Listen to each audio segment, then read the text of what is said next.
Greetings to you all. Here on btech channel I am trying to cover topics related to premium commercial cinemas, including the largest ones in the world, as well as small home theaters and home cinema equipment.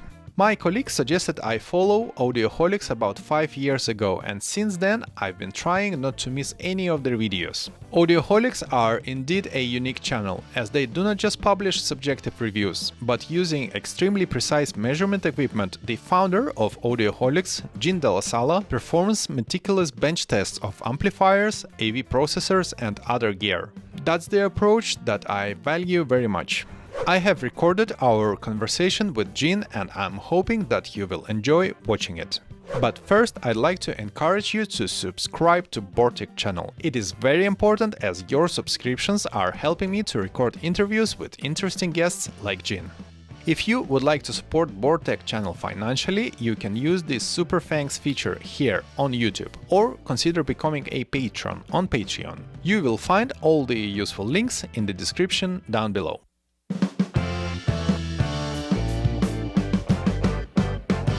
Hi Jean, thank you very much for agreeing to speak with me today. It's been a long journey to organize this interview and I'm very happy that we finally made it.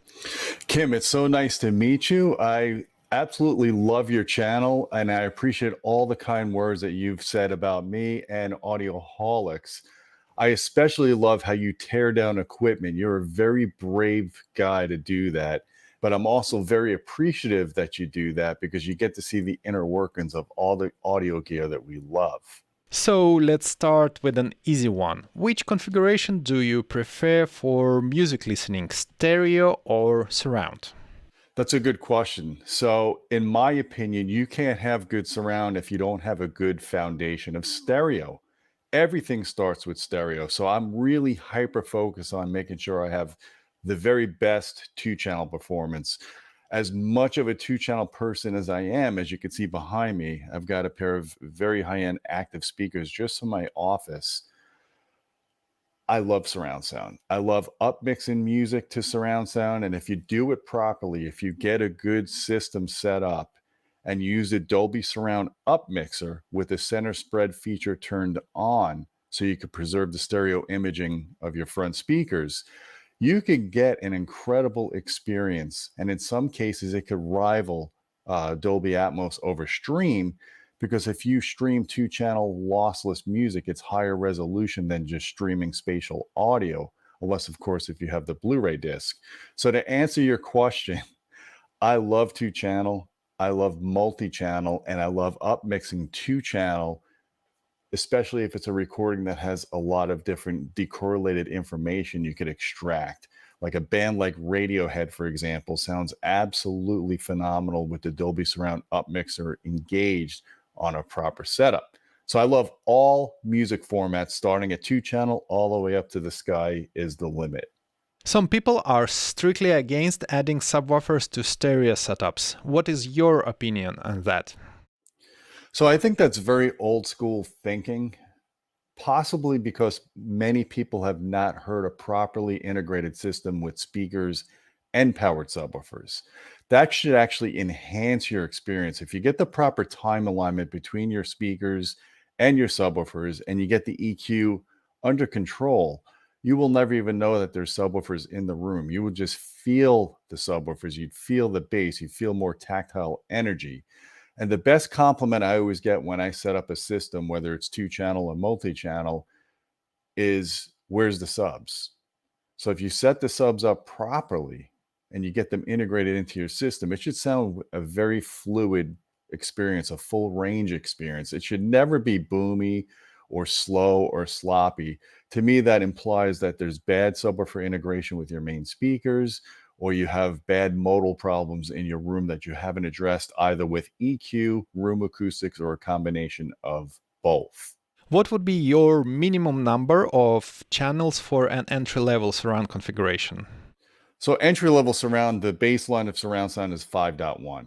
You can extract 85% of the experience just with a really properly done 5.1 system. So if you're talking about spatial audio or Dolby Atmos, the very minimum would be 5.1.2, But I really do recommend two sets of height channels because you get discrete object panning above you from forward and backwards. You can't get that with just two height channels. But to answer your question clearly, the minimum for surround sound is 5.1. And if you're doing spatial audio or Dolby Atmos, 5.1.2. But I really do recommend 7.2.4, two subs, four height channels. That would be kind of the gold standard for spatial audio or Dolby Atmos. Recently, I learned that CDS-CTA RP22 suggests no less than 15 channels for higher level home theaters. What would be a maximum reasonable number of channels for surround setup? So let's be clear about something. RP22 is really meant for the very upper echelon of home theater rooms. Very few people can actually meet those requirements for that standard in unless you have a dedicated space, acoustically controlled space, your speakers in the proper angles, proper calibration and setup. So 15 channels does sound like a lot. That usually implies multiple rows of seats, not just one row of seat. So I would tell most consumers that are setting up in their home theater, if you want a really great experience for surround sound, for spatial audio, for Dolby Atmos, the very minimum would be 7.2.4. If you want to get fancy, I would add a pair of wide channels, or I would add an extra pair of height channels or an extra pair of side channels, depending on how many rows of seats that you have, because it's all about getting proper coverage. If you've got one row of seats or even two rows of seats, you could get by with just two side channels. If you got multiple rows of seats, you're going to need at least two sets of side channels to get proper coverage. Then you have to choose a processor like a Trinov or a Storm Audio, or even the Marantz AV10 will allow you to have two sets of side channels to cover more rows of seating. A lot of modern AV processors offer both RCA and XLR outputs. If it's not needed to run super long cables, would you still stick with XLRs? So as a rule of thumb, I always go XLR when I can. It just makes a better contact, a better connection. It has the ability to eliminate or reduce hum or noise pickup from a line. But it is important to note you can get equally good performance from shielded coax, double braided coax from like Belden 1694, as you could with XLR in most consumer gear, because most consumer gear is not fully balanced. You use a phase splitter on the output. So you're not getting a huge benefit in noise or distortion by going XLR over RCA. But I would use both, or I would probably prioritize XLR just because I like the lock-in connection that it makes, and I like some of the noise reducing benefits of having a kind of cable topology as well as having a balanced connection. Great. What is your opinion on biamping? What are pros and cons of this kind of configuration? So I'm a big fan of biamping or even triamping. If you have an active speaker, it's definitely a game changer. It allows you to separate the analog crossover out, use DSP, use a digital crossover, and then bandwidth limit each of the amplifiers and directly couple those amplifiers to the loudspeakers. You just get better dampening properties. You just get improved sound quality, less losses. But biamping for passive speakers, it really depends on the situation. If you have a tower that has multiple bass drivers, and then you have the other half of that tower is the mid-range and tweeter, how it breaks off between the highs and the lows on the connections, then biamp all you want. You get some extra headroom by having more amplifier power. But if you have a bookshelf speaker that just has a woofer and a tweeter, and you're not removing the crossover, biamping is a waste at that point. It really only matters if you want more headroom, you want more control for the bass channels, or if you want to, in some cases, you get a tower speaker, you might want to boost the bass a little bit on the bass drivers. You could certainly do that by gaining up a separate amplifier, doing some EQ to the amplifier. So there are some benefits to passive biamping, but generally speaking, the full benefits of biamping aren't achieved unless you go with active speakers with active crossovers. It looks like some people are afraid of buying an amplifier which is more powerful than the speakers. What would be your recommended power ratio between the amp and the speakers? So that's not really a concern. I understand people get confused with that. First of all, we don't really know how loudspeaker manufacturers are rating their power, maximum power of their speaker, unless they give you a specific standard or test signal that they do it with. So let's say you have a speaker that's rated at 400 watts and you buy an amplifier that's a kilowatt. You're probably going to be okay as long as you're not driving the thing past audible distortion. You're certainly going to be safer having an amplifier that can produce clean power, that can handle low impedance loads, as opposed to an amplifier that's going to clip out or not be able to handle a 4 ohm load. Because if you look at most large tower speakers, they may say 8 ohms on them, but in most cases, when they have multiple bass drivers in parallel, they're going to be a 4 ohm rated speaker, which means they could dip down to the 2 or 3 ohm range in some cases, depending on the design. And if you go and you choose an amplifier that's underpowered or that can't handle a 4 ohm load well, you're going to overload that amplifier. It's going to shut off, or it's going to distort, or it's going to clip. And in some cases, if you send a nasty clipped signal constantly to a tweeter, you have a better chance of frying the tweeter. So I would tell people not to be obsessed about matching amplifier power to speakers. Buy the best amplification you can get. Amplifier power is on the cheap.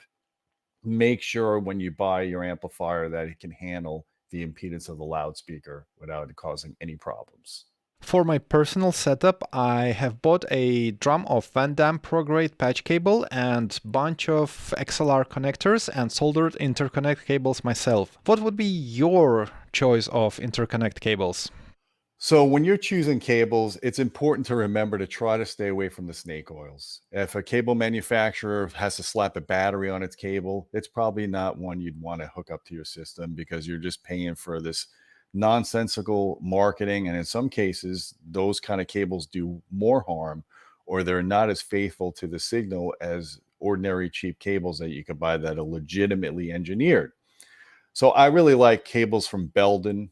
Blue Jeans Cable sells cables from Belden. I like the 1694 for the RCA level connector cable and Canary connectors. I like the Belden XLRs. I like Mogami. I think they make quality cables. There's a lot of brands that make good cables without the snake oil. It's just important to choose cables. If you're using RCA cables, choose ones that are well shielded. I prefer coax, double braided, double foil shielded. I prefer for speaker cables, I like to use 12 gauge. Typically, I use 10 gauge. I use a very high strand count 10 gauge for less signal loss. And with XLRs, I mean, there's just a wide variety of good XLR cables out there from the brands that I was saying before. It just does not take a lot of money or effort or fanciness when it comes to cables. You just want cables that do no harm, that don't have a bunch of snake oil attached to it, and that actually make good contact. You want to have good RCAs that don't rip the connector off of the back of your receiver, like those old turbine connectors from Monster Cable. You want to have good compression banana plugs. So when you stick the banana plug into the receiver, into the loudspeaker, it expands and it stays locked. So you reduce contact resistance. And if you want to get fancy, there are some brands, legitimate brands out there, and I'm not going to judge anyone based on how much they spend on cables. I consider it audio jewelry at some points. I do like companies like Kimber Cable. I think they make really nice, attractive speaker cables, and they measure really well, and they sound equally good to the best cables that I've measured and listened to. So there are exotics out there that actually offer you good cables, good quality contacts. Tributaries is another brand that I've used in the past that I've liked. I just don't like when a cable company markets a lot of jargon. Okay, that's what gets me with a pet peeve. Or if the cables themselves just simply don't perform as well as the cheap stuff that you can buy online. I'm a big fan of spatial audio and own quite a few high-resolution surround albums. I heard that you might not be able to listen to a high-res surround album while using a room correction. So that's a new one. I've never heard that before. The only thing I can think of is people saying you can't listen to high res music with room correction engaged, is because most room correction systems will downsample to 48 kilohertz, like Dirac. Odyssey depends on the receiver that you have. Anthem Arc, I think, does 96K, but some of the room correction systems are limited to 48 kilohertz sampling rate, but you still get full 24-bit. That's not really a problem, because most of the time bass management is downsampled as well on a lot of these products. Not something I would lose sleep over. I don't think it's anything that's imperceptual or going to be a problem at all. enjoy all your high res. If your room correction system sounds better when it's turned on, then it's going to give you better benefits in tonality and sound quality over worrying about if you're downsampling a 96 kilohertz sampling rate DVD audio disc or even a Blu-ray down to 48 kilohertz. Achieving a deep, pleasant, and powerful bass is more complicated task than most people might think. What would be your recommendation on the number of subs in the room and which bass management solution you prefer? So for most people, I would say the easiest setup to get good bass is to bass manage all of your speakers, run them small, and get one, preferably two subwoofers in the room, and allocate the space to those subwoofers. You're going to get the easiest integration. It's good. The room correction systems work better when you go with that approach as opposed to full range towers with subwoofers. Now, I don't always practice what I preach. Pretty much every one of my systems, I use full range towers and I integrate subwoofers, but it's very difficult for most consumers to accomplish that and to get good alignment and to get good integration and not have too much overlapping bass that can excite room modes. So like I said, if you are trying to set up and get good bass and not kill yourself doing it, get speakers that are capable down to 60 hertz or so. Bass manage those speakers so they have good overlap with your subwoofers.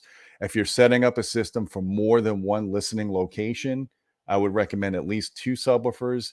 Two subwoofers give you a better in-room response, so it's more consistent from seat to seat, so you can actually be more effective with EQ, flatten the response, and give everybody similar bass. Ideally, you would go with four subwoofers in a rectangular room because you'll get the best modal control in the room.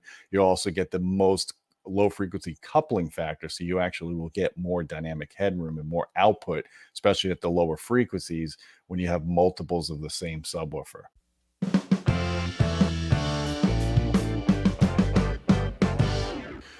All right. Well, Kim, you asked some awesome questions. I was very honored to be on your channel as a guest here. I hope maybe you could come to my channel sometime at Audioholics and you can introduce what you do on your channel and how you take things apart and also some of the cool interviews you've been doing lately. I would definitely love to do future collaborations with you, and I hope to hear from you soon. Amazing. Massive thanks, Gene. It was very interesting to listen to you, and I'm sure that the viewers will agree with me on that. I'm very happy that we share the same opinion on things like biamping and bass management. Thanks for the invitation. I'll be looking forward to our future collaborations. Of course, I'll be happy to share the story of my channel and where I got the idea to tear down the audio gear. Just before we wrap up, please consider following Audioholics and btech channels. I have included all the links in the description of this video. Thanks again for watching, and I'll see you soon. Goodbye!